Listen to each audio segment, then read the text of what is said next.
Hi, my name is Matthew Groves and I'm a recruitment coordinator here with Marshall University's Office of Admissions. I'm just here to give you a little bit of general information about Marshall's Housing and Residence Life Office and also to answer some frequently asked questions that we get about housing on campus. The first question we always get is, can I pick my roommate?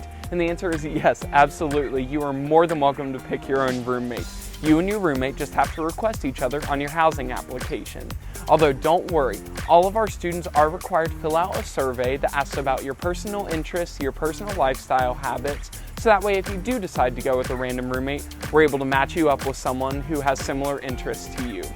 We also have multiple gender-inclusive housing options available on Marshall's campus, and another way that you're able to select a roommate is through our Living Learning Communities, or our LLCs.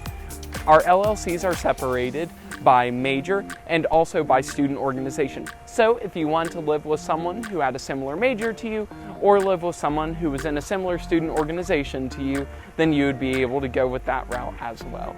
The next question we always get is, are the residence halls secure? And the answer is yes, absolutely. Our residence halls are locked 24/7, and the only way you're able to get into the building is by having your student ID. Now, your student ID will only let you into that residence hall if you live in that residence hall.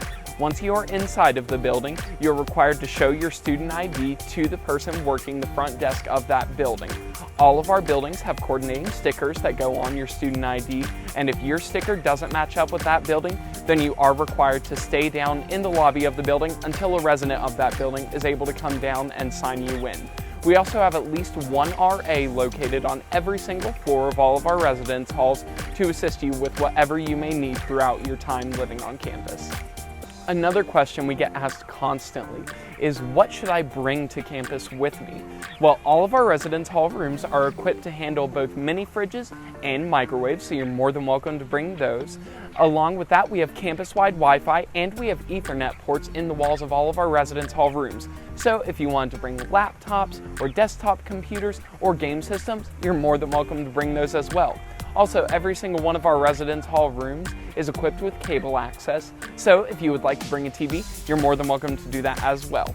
One other thing you are required to bring is laundry detergent. But don't worry, you don't have to bring quarters because all washers and dryers are free on campus for students to use.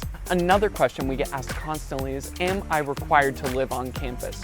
So, Marshall's Housing and Residence Life Office has a 50-mile radius requirement. So, if you live inside of a 50-mile radius of Marshall University's campus, you have the option of either living at home and commuting, or you can live in the residence halls. If you live outside of that 50-mile radius, then you are required to live on campus for your first 2 years. And finally, possibly the most asked question we get about housing is, should I live on campus? And the answer is yes, absolutely, you should live on Marshall's campus. Deciding to live on Marshall's campus was one of the best decisions that I ever made. I lived on campus throughout my entire time as a student, and I could not be more grateful. I have lifelong friends now that I wouldn't have met otherwise if I hadn't have been living on campus, and I'm just really grateful for all of the opportunities that living on campus gave me while I was a student here. Now, enjoy the rest of your time in this virtual tour, and please feel free to reach out if you ever have any questions. Thank you so much.